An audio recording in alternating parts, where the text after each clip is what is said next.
Bismillahirrahmanirrahim. Assalamualaikum warahmatullahi wabarakatuh.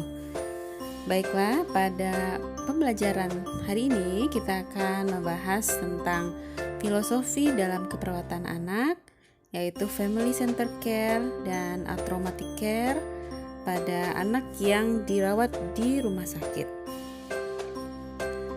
Ya, kita mungkin akan sering menjumpai pemandangan seperti ini. Seorang anak dibawa oleh keluarganya, ibunya ke rumah sakit ataupun ke pelayanan kesehatan, klinik ataupun puskesmas. Ini dalam kondisi sakit. Kemudian mungkin saja dia akan membutuhkan tindakan-tindakan yang akan membuat dia merasa tidak nyaman, seperti disuntik ataupun dipasang infus, dipasang oksigen, ya. Nah, ini tindakan-tindakan yang akan diberikan ini tentunya akan menimbulkan sesuatu yang tidak nyaman bagi anak, ya. Nah, mungkin saja ini akan membutuhkan bantuan dari beberapa orang petugas kesehatan, perawat ataupun dokter yang akan memberikan pelayanan kesehatan tersebut.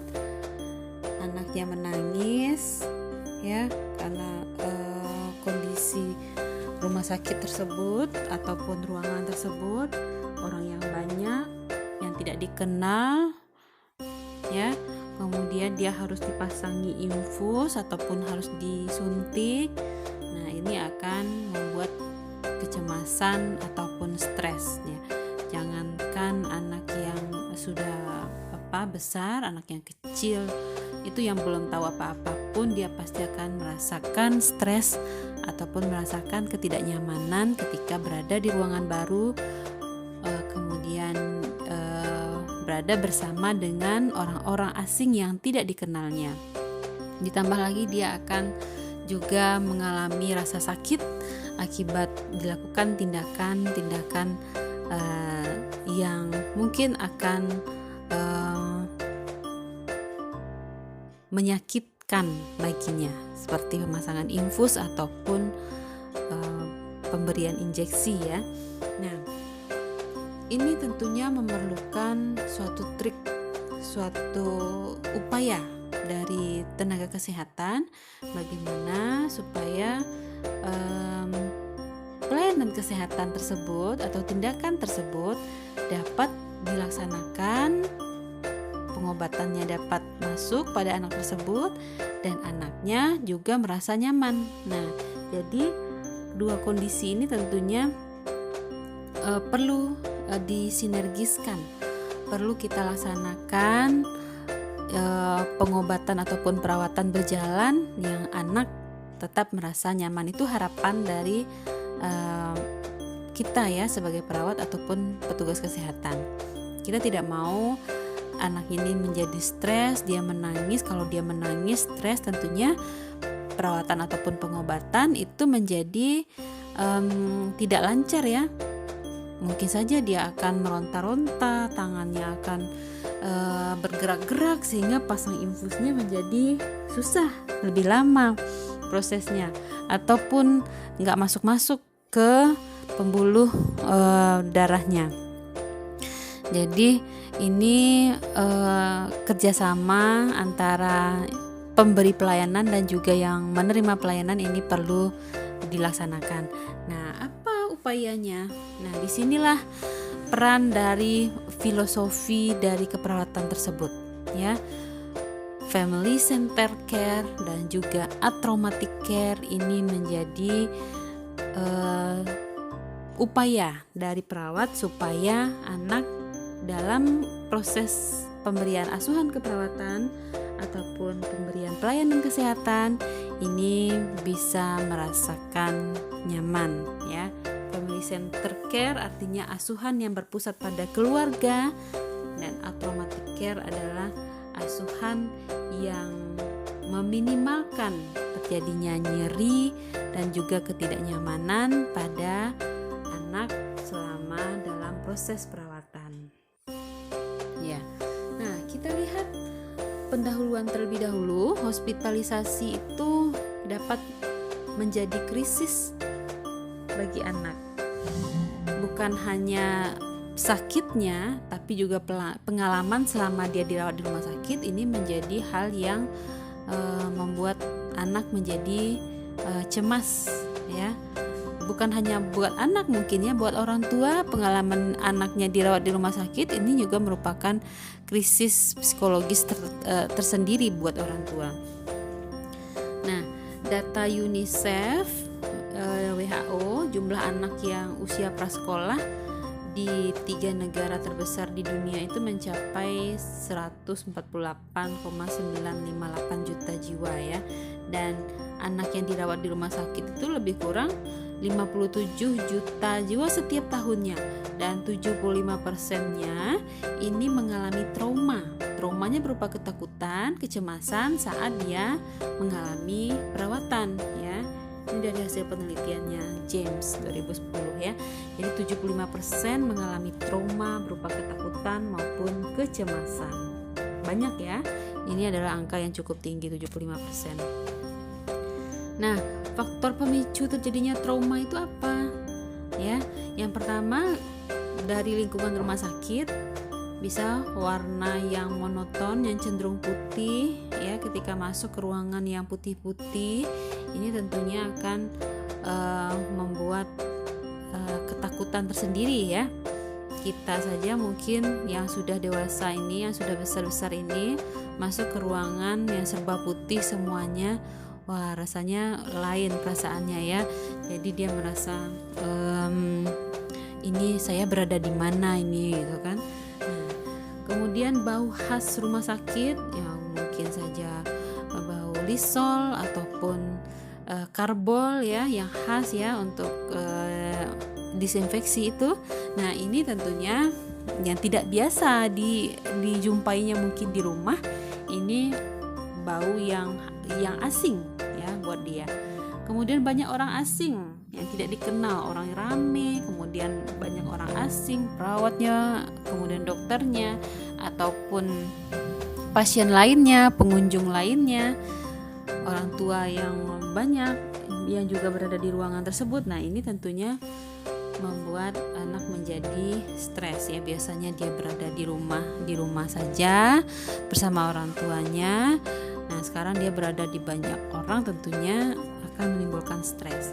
Kemudian suara seperti bunyi monitor, suara petugas, ya. Ini tentunya juga membuat stres tersendiri buat anak. Tiap sebentar monitornya berbunyi, ya. Ini tentunya akan membuat anak menjadi stres juga.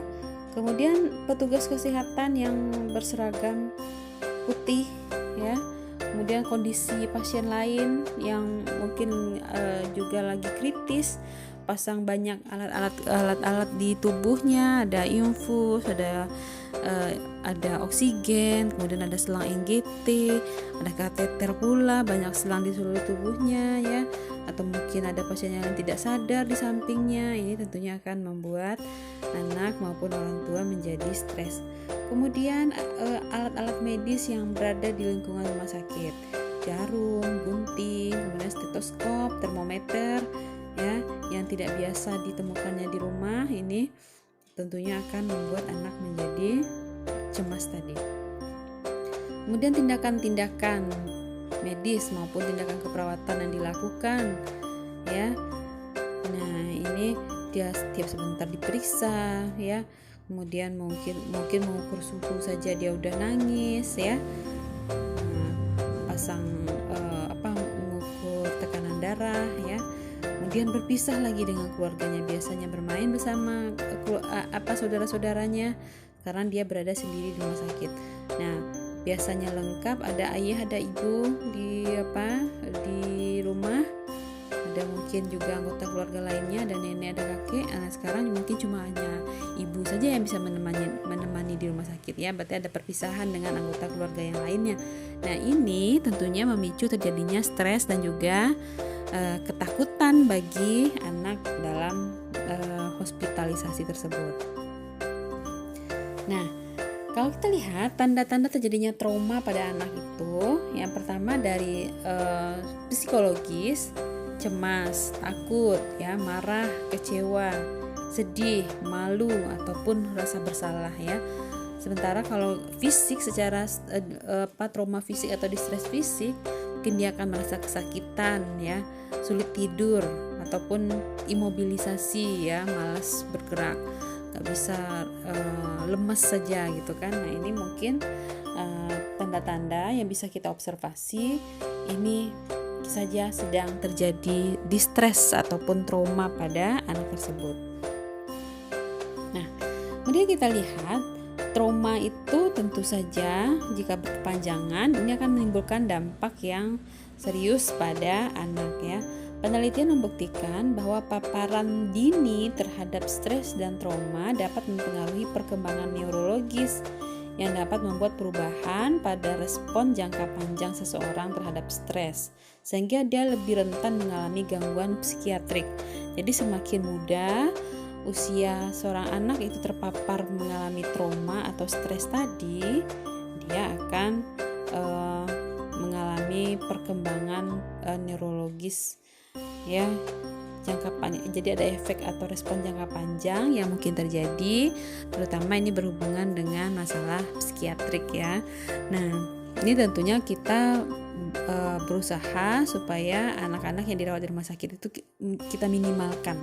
Bagaimana meminimalkan terjadinya stres dan juga trauma tersebut, ya.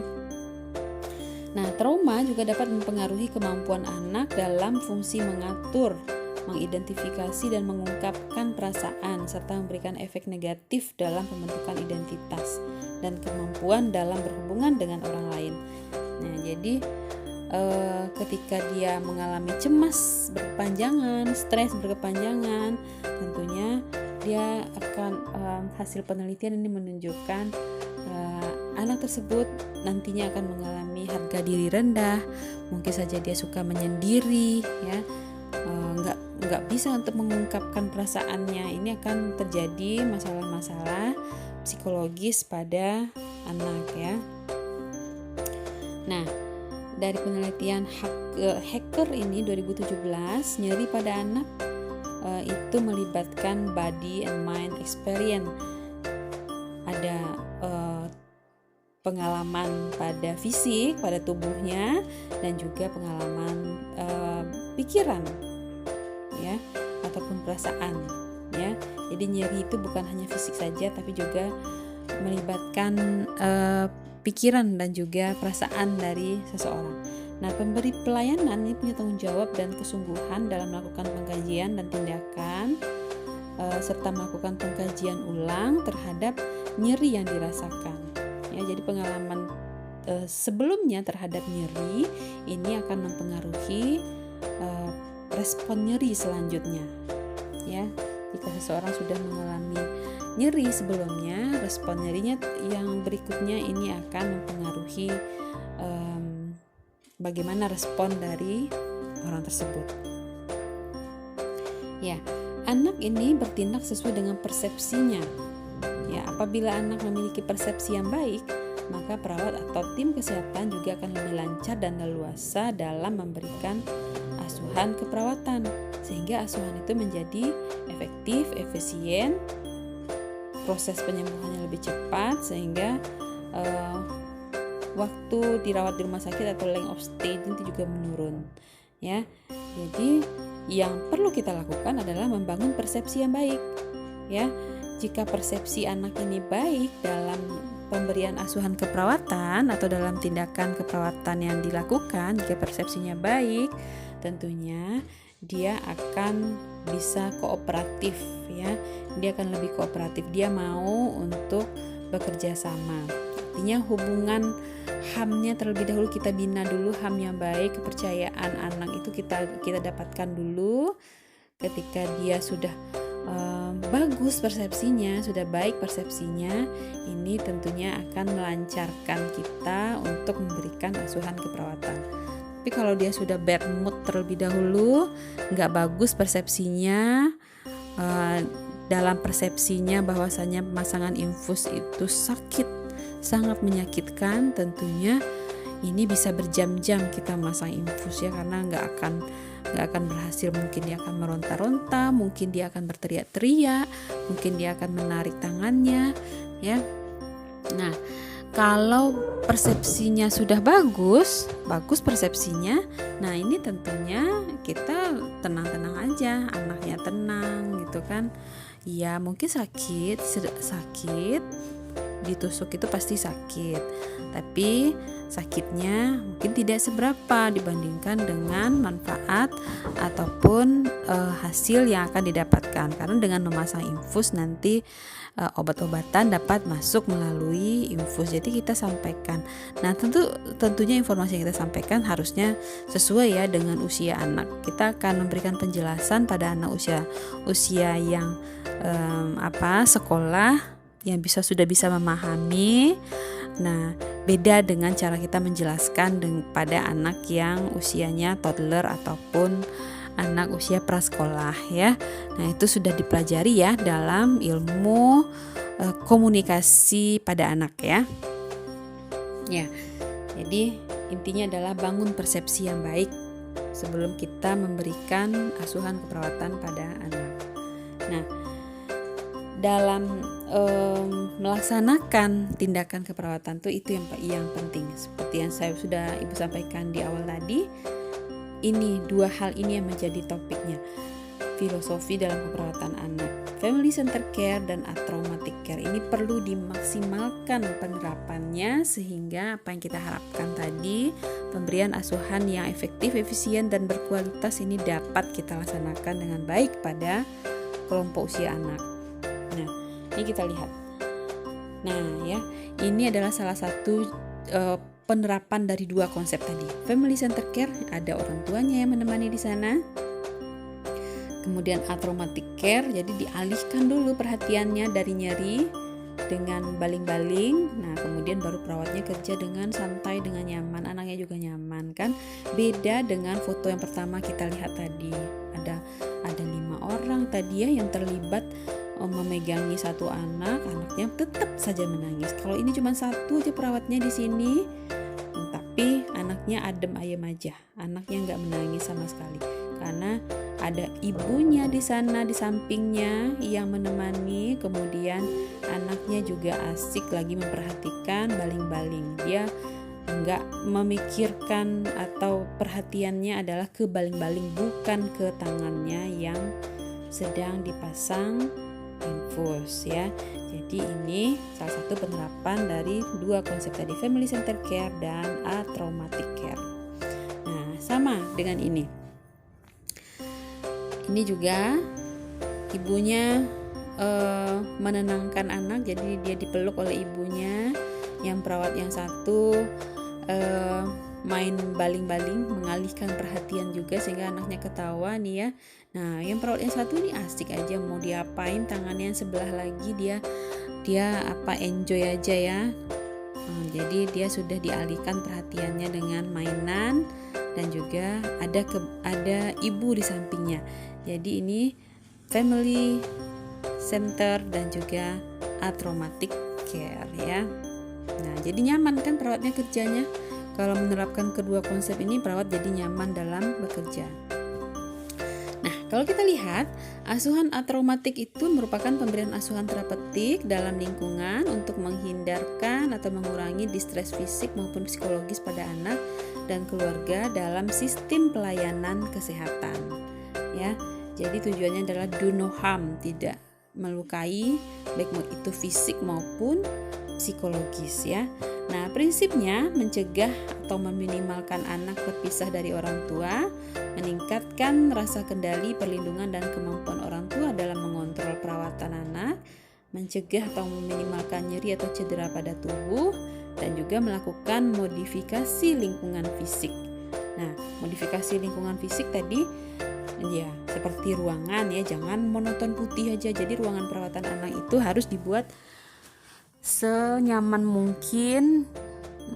Kita bisa kasih warna-warni ataupun hiasan-hiasan yang menggambarkan apa yang disukai oleh anak.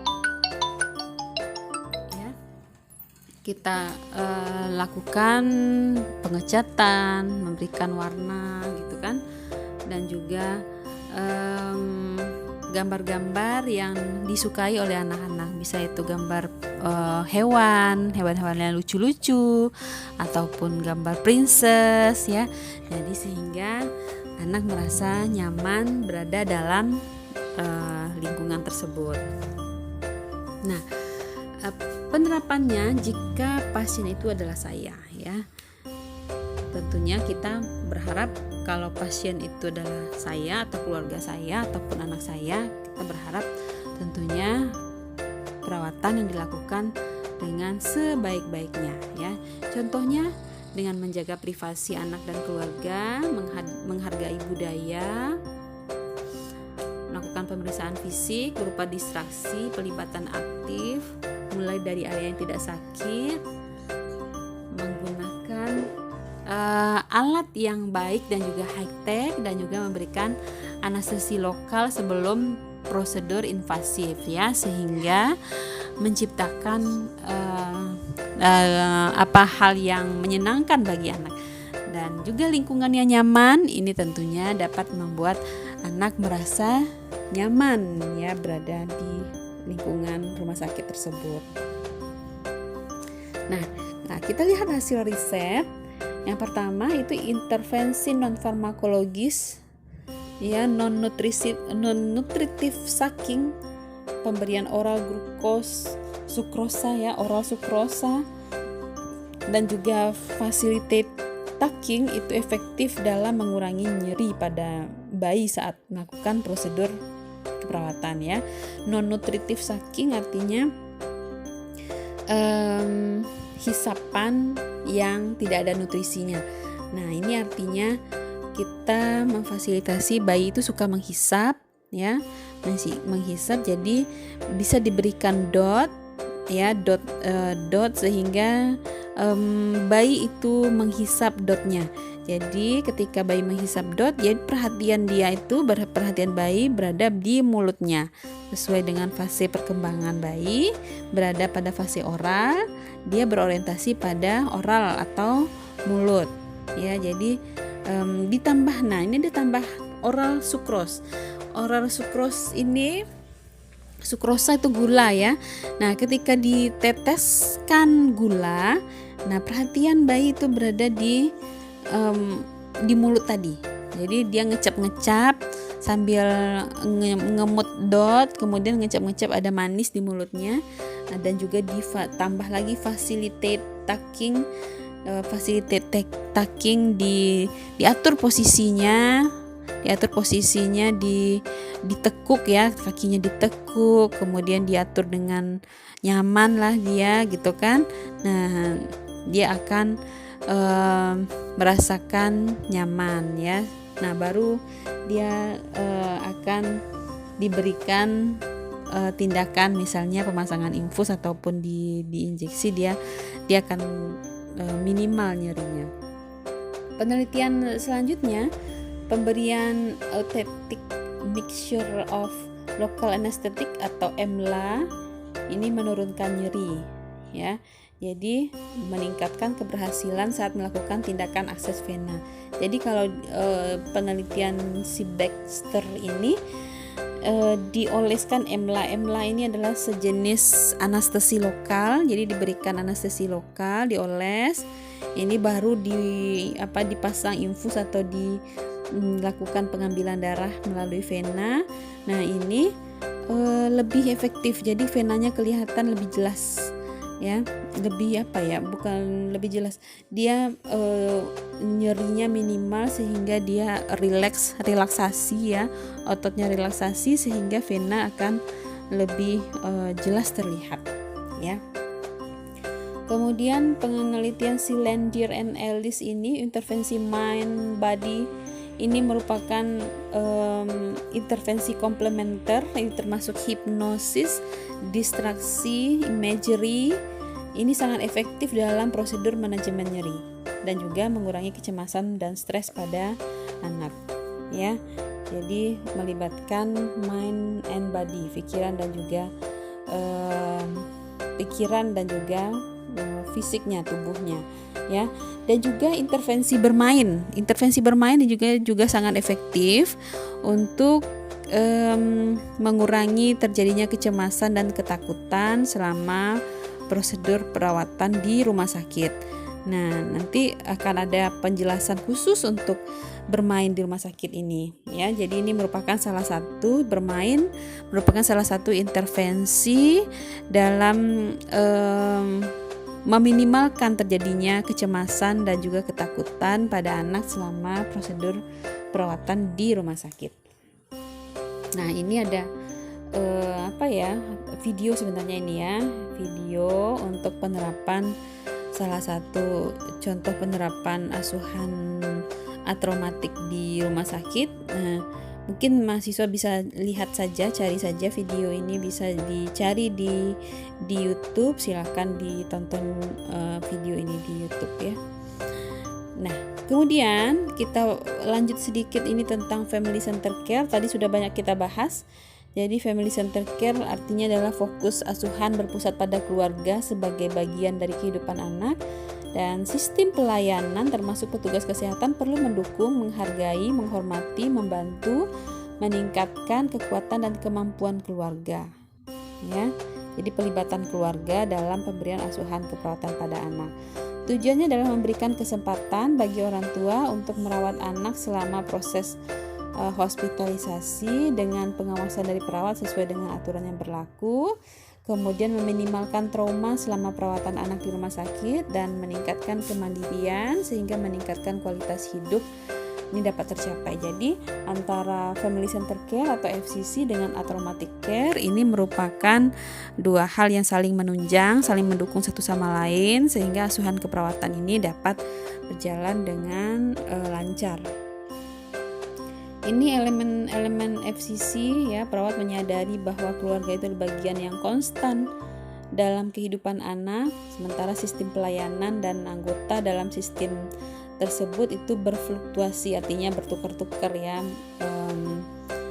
tidak sama setiap saat, tapi anak dan keluarga itu yang konstan, yang tetap ya.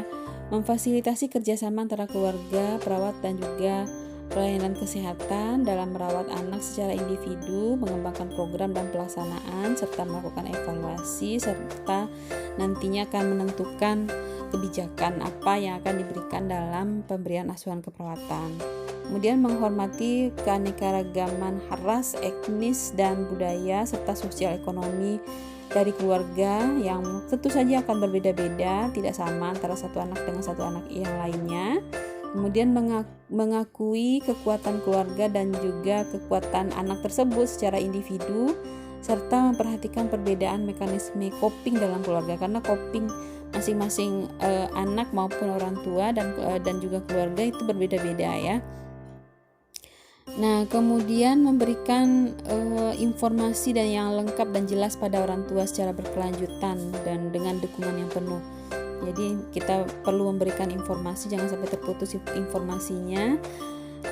Apa yang kita lakukan dalam proses perawatan ini pada anak ini memang memerlukan dukungan dari orang tua, dan ketika orang tua terinformasi dengan baik dalam setiap tahapan dari proses keperawatan tersebut, tentunya ini akan memudahkan kita dalam memberikan asuhan keperawatan ya.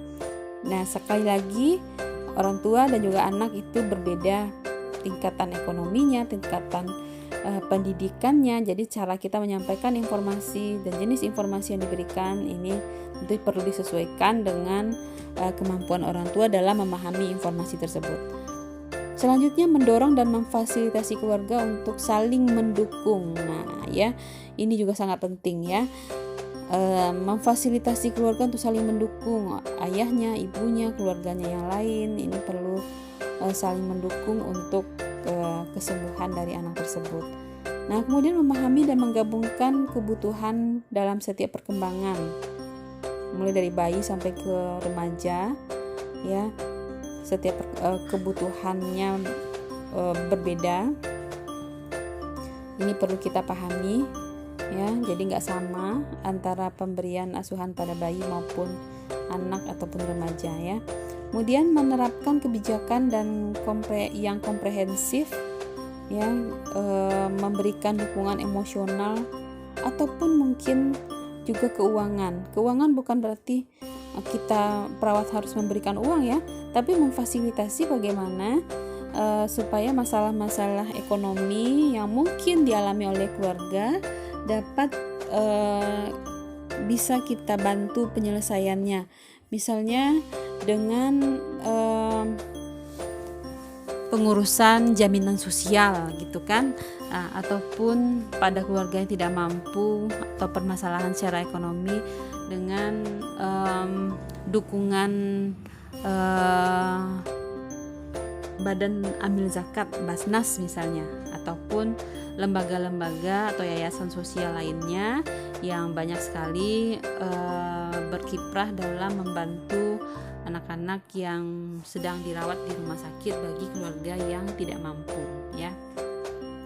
Kemudian merancang sistem perawatan kesehatan yang fleksibel, dapat dijangkau dan mudah, dan juga responsif terhadap kebutuhan keluarga ya. Jadi bagaimana cara kita menerapkan manajemen kasus yang baik, yang fleksibel, dapat dijangkau dan mudah, sehingga bisa memenuhi kebutuhan keluarga tersebut ya. Nah, kemudian prinsip dasar dari FCC tersebut yaitu yang pertama itu enabling, yang kedua empowering ya. Enabling artinya memampukan, kita berikan informasi pada keluarga bagaimana dia bisa berperan dalam memberikan asuhan keperawatan tersebut ya.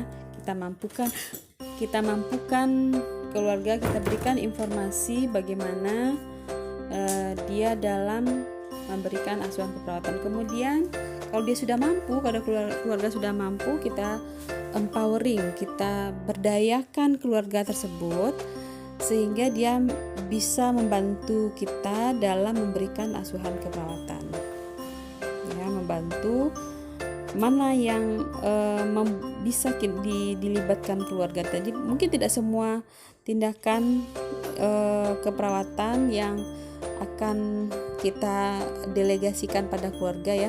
Mungkin ada beberapa yang memang harus perawat yang melakukan, ada beberapa yang bisa kita berdayakan keluarga seperti memandikan atau mengukur suhu atau mengompres. Ini bisa melibatkan keluarga ya.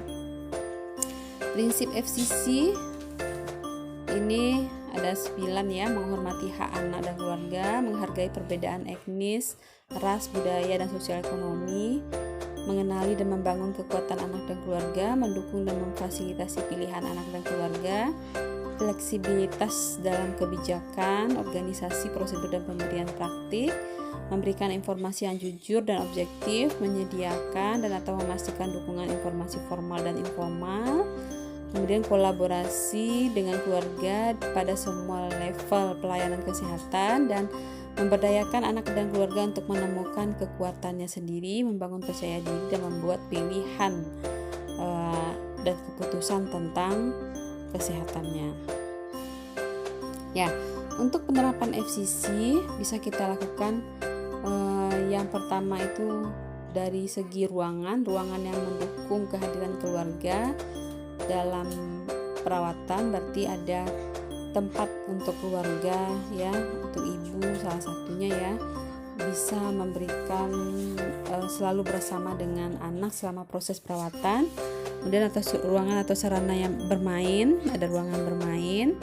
Kemudian pelibatan keluarga dalam pemberian asuhan tadi ya. Ini untuk penerapan dari FCC tersebut ya. Ya, selanjutnya kita lihat peran perawat pediatrik. Yang pertama, hubungan terapeutik. Ini pondasi penting untuk memberikan asuhan yang berkualitas ya. Kemudian advokasi atau caring dalam keluarga, perawat itu merupakan advokat. Kemudian perawat harus menunjukkan sikap caring, rasa kasih sayang, empati terhadap pasien dan juga keluarga. Kemudian pencegahan penyakit dan promosi kesehatan, bahwasanya tren pelayanan kesehatan masa depan itu adalah ke arah pencegahan penyakit dan juga pemeliharaan kesehatan.